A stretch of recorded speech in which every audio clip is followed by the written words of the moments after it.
Okay. We are in Genesis 20. Genesis 20. We're going to learn that Abraham still did not learn his lesson yet. He still didn't learn his lesson. After what he did before, he still did not learn his lesson. And we're going to learn what lesson he still didn't learn yet. Because he did it before and he's doing it again. Come on now. He still didn't learn his lesson. Just because he have a hot, beautiful woman in his arm as a wife, he got scared once more. And we're going to get deep into why he got scared and what did he do that he did previously and he's doing it again now. Okay, verse 20. From there, Abraham journeyed toward the region of the Negev and settled between the Kadesh and Shur. While he residing in Gerar as an alien, Abraham said to his wife Sarah, "She is my sister." Abraham said of his wife Sarah, "She is my sister." And King Abimelech of Gerar sent and took Sarah. He's still there long.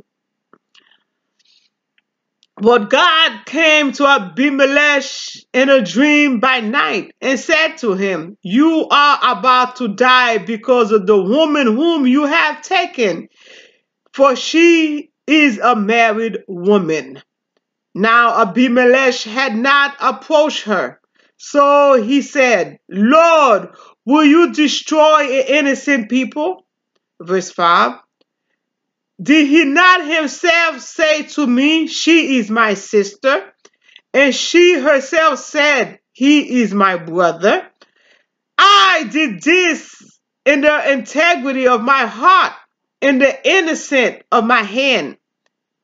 Then God said to him in the dream, "Yes, I know that you did this in the integrity of your heart. Furthermore, it was I who kept you from sinning against me. Therefore, I did not let you touch her." Verse 7. Now then, return the man's wife, for he is a prophet, and he will pray for you, and you shall live. But if you do not restore her, know that you shall surely die, you and all that are yours. Verse 8. So Abimelech rose early in the morning and called all his servants and told them all these things. And the men were very much afraid. And Abimelech called Abraham and said to him, "What have you done to us? How have I sinned against you, that you have brought such great guilt on me and my kingdom? You have done things to me that ought not to be done." And Abimelech says to Abraham, "What were you thinking of that you did this thing?" Verse 11, Abraham said, I did it because I thought there is no fear of God at all in this place, and they will kill me because of my wife. Besides, she is indeed my sister, the daughter of my father, but not the daughter of my mother, and she became my wife. Verse 13, and when God caused me to wander from my father's house, I said to her, "This is the kindness you must do me. At every place to which we come, say of me, 'He is my brother.'" Verse 14, then Abimelech took sheep, oxen, males and female slaves, and gave them to Abraham, and restored his wife Sarah to him. Verse 15, Abimelech said, My land is before you. Settle where it pleases you. To Sarah he said, look, I have given your brother 1,000 pieces of silver. It is your exoneration before all who are with you. You are completely vindicated. Then Abraham prayed to God, and God healed Abimelech and also healed his wife and female slaves so that they bore children. For the Lord had closed fast all the womb of the house of Abimelech because of Sarah, Abraham's wife. Woo! When God speaks, people better listen. People better listen. And Abimelech hurried. He didn't want to die. He didn't want his kingdom to die.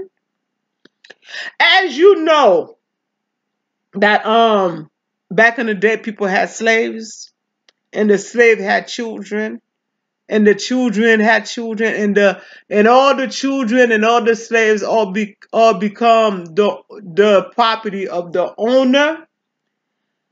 Okay?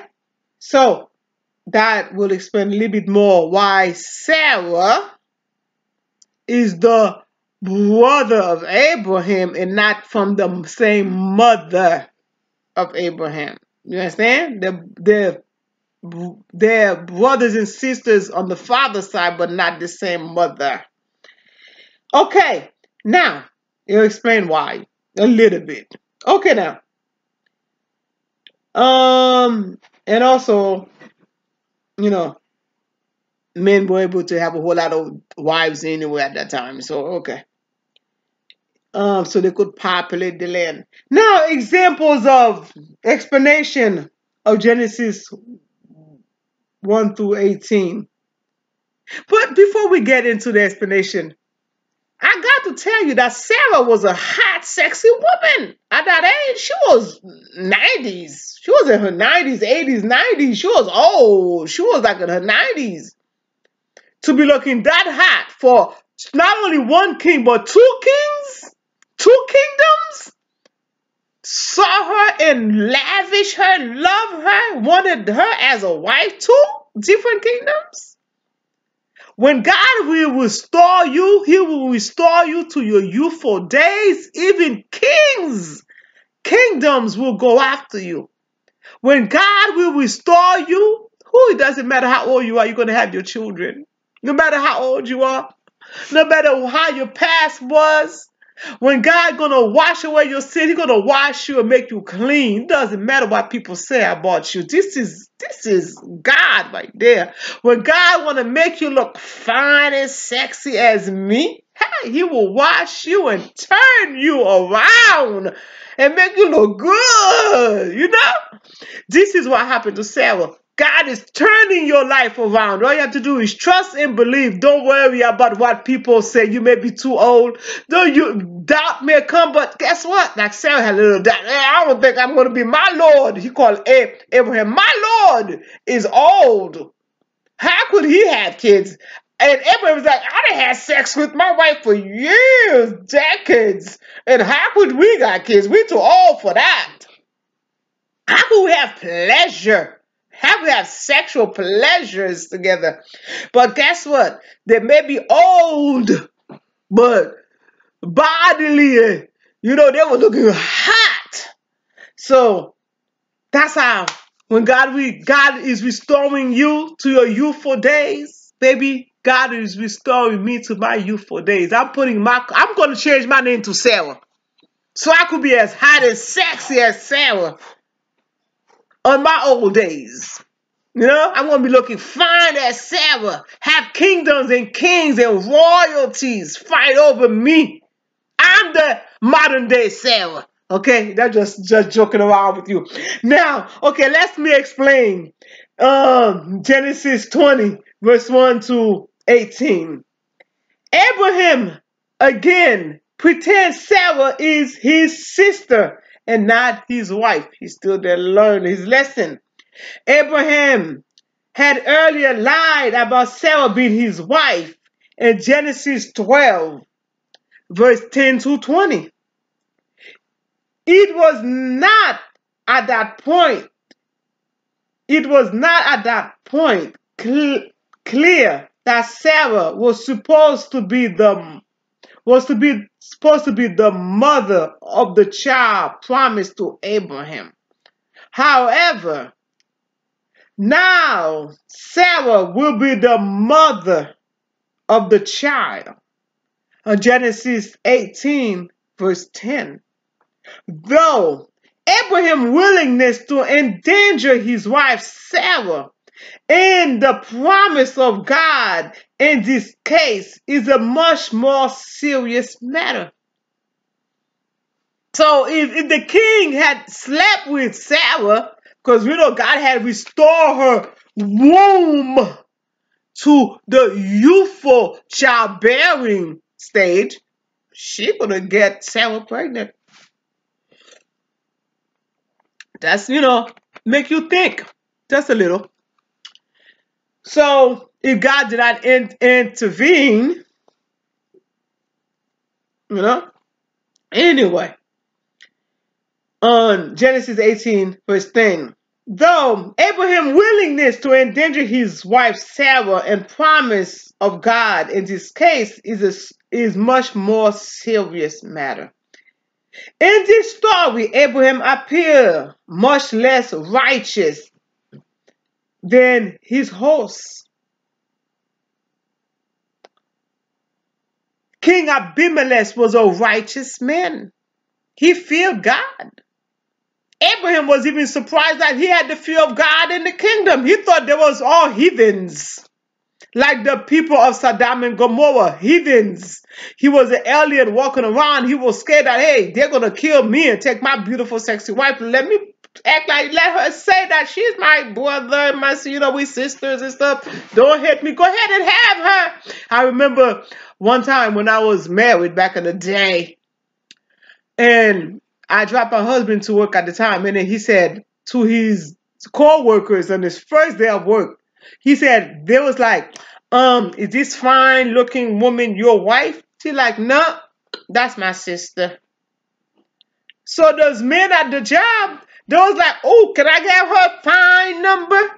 And me, stupidly enough, said, here's my number. I'm just what? I'm your sister, right? Okay, here's my number. Call me.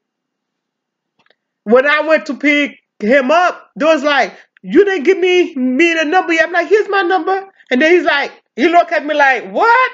And he's like, oh, no, I'm just joking. That's my wife. They're like, and they was like, don't play like that. Now you got to find wife there. And I was like, don't play with me, boy, because I'm not playing that game. You want to be stupid? We be stupid. Anyway, this is what Abraham did. He did the same thing my ex-husband. That's why he's my ex. Anyway, we're going through that different time. But this is what happened. Abraham pretended. He lied again and said that Sarah is his sister. Men will never learn. Men had to learn. Come on now, you gotta learn. Now in verse 3 to 7,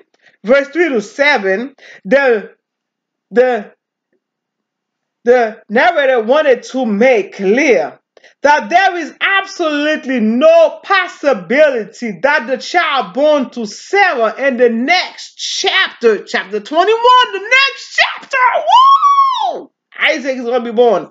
Next chapter is King Abimelech's child rather than Abraham's child. He is a prophet. The only time Abraham is called a prophet is on verse 7. He called Abraham a prophet, one who talks, sees, communicate with God. On verse 11, Abraham concerned that Abimelech and the people of Gerar would have no fear of God is directly contradicted by Genesis 20, verse 8. Verse 12. Let me explain that chapter a little bit. Remember when, and we read before, when he went to the first king with Sarah. Sarah was living with him and as his wife, as the first king's wife. And later, when he found out, he kicked them out. Get them out of the land. Hey, get them out. He lived as his wife for a while. But this time, he thought he would still have no fear. Just give away his wife. To me, that was like sharing property. I don't know the sin of this world. Anyway, I guess it was common at that time. So anyway, so God wanted to make sure that the child that Sarah was going to have was not directly related to King Abimelech's family. You know, so is contradict verse 20, verse 8. Now, continue on to verse 12.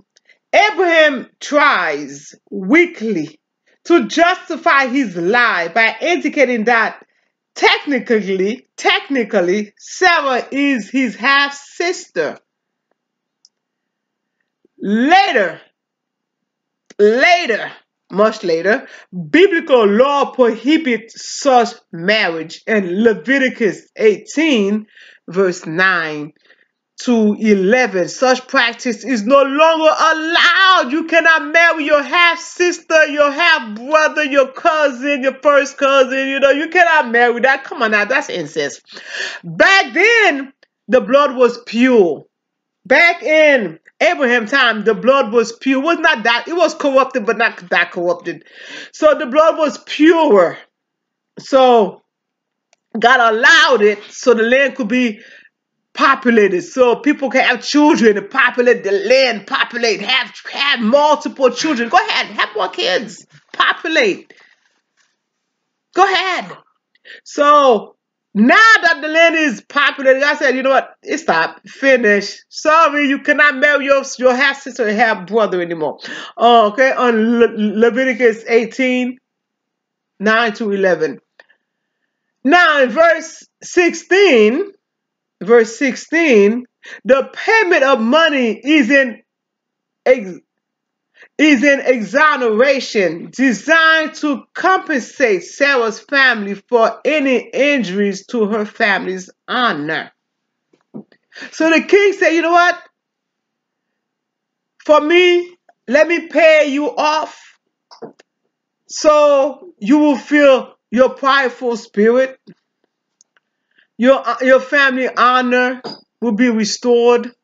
Even though it was her fault because she lied and her brother lied, but hey, so they will be restored. Okay? So you won't feel that we took advantage of you. Anyway, Abraham lied, pretend Sarah. I guess he still didn't learn his lesson. But this time God had to step in once again to tell him, hey, stop it. We're going to continue on with 21. 21 next. If you didn't follow, if you didn't listen to the video, go back, listen to the previous video, like and share this one too, so others could know about the word of God, so the gospel, the word could spread throughout the four corners of the world, just like the Lord had said it must be spread. Let's spread the gospel. Each and every one of us have the right, have the duty under God to spread the gospel. That's what he commands us to do. Once you hear the word of God, you have to spread the word of God. For others to believe, for others to know who God is, for others to have a relationship with God. That's why this video is made. If you don't know how to read, but you can still listen to the word of God and hear what the good news say about God and his promise. And not only the promise made to Abraham is also applied to us, because it's an everlasting promise. It goes to you and your descendants and your descendants. So let's spread the word. Continue on. Like and share.